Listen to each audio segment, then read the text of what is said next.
Баршаңызға ассалаумағалейкум. Сіздермен бірге қазақ тіліндегі спорт жайлы YouTube арна ERA-X. Видеоға лайк басып, арнаға тіркеліп қойыңыздар. Қуат Хамитов келесі жекпе-жегі жайлы мәлімдеме жасады. Найман Инстаграмдағы парақшасында 22 қаңтарда Магнитогорск қаласында IMC Fight Nights кеші аясында ресейлік Магомед Магомедовпен жұдырықтасатыны туралы хабарлады. Бұған дейін Хамитовтың 8 бұрышқа 7 қаңтарда оралатыны хабарланған болатын. Еске салайық, қазақстандық өзінің алдыңғы жекпе-жегін осы жылдың қыркүйек айында өткізіп, ресейлік Ахматхан Боковты жеңген еді. Фергюсон мен Оливера көз арбасты.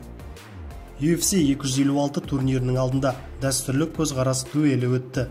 Еске салайық, 12 желтоқсаннан 13 желтоқсанға қараған түні UFC 256 аралас жекпе-жектен турнир өтеді. Оның басты шайқасында жеңіл салмақтағы лиганың чемпионы Дэвисон Фигейредо мен Брэндон Морено кездеседі. Тони Фергюсон мен Чарльз Оливера шоудың екінші маңызды жекпе-жегінде төбелеседі. Титулдық жекпе-жек қашанда мақсатым болды. Али Ахмедов титулды жекпе-жек туралы пікірін білдірді.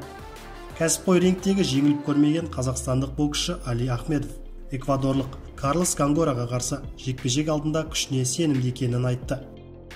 Титулдық жекпе-жектер әрқашан менің мақсатым болды. Біз командамен бірге әлем чемпионы атағына бір саты жақындадық. Рингке шығуда асыға күтіп жүрмін. Оқу-жаттығу лагері әдеттегідей жоғары деңгейде өтті.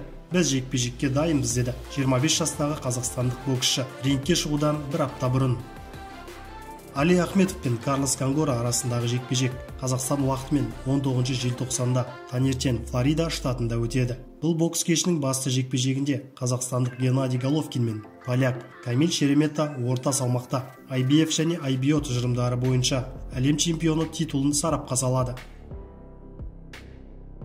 Джошуа мен Пулев жекпе-жек алдында төбелесіп қала жаздады.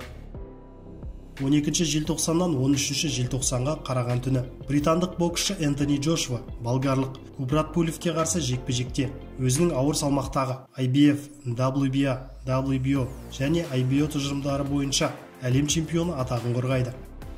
Боксшылар Лондонда салмақ өлшеді. Пулев таразыда 108-де 635 килограммды көрсетті. Джошуа сәл ауыр болды, 109-да 2 килограмм. Көз арбасу кезінде қос боксшы сөз таластырып төбелесіп қала жаздады. Жағдай ушығып кетпеу үшін қауіпсіздік қызметкерлері араласып, боксшыларды сабасына түсірді. Естеріңізге сала кетейік, Джошуа Пулев арасындағы жекпе-жек Ұлыбритания астанасындағы Уэмбли стадионында өтеді. Сіздермен бірге болған ERA-X арнасы.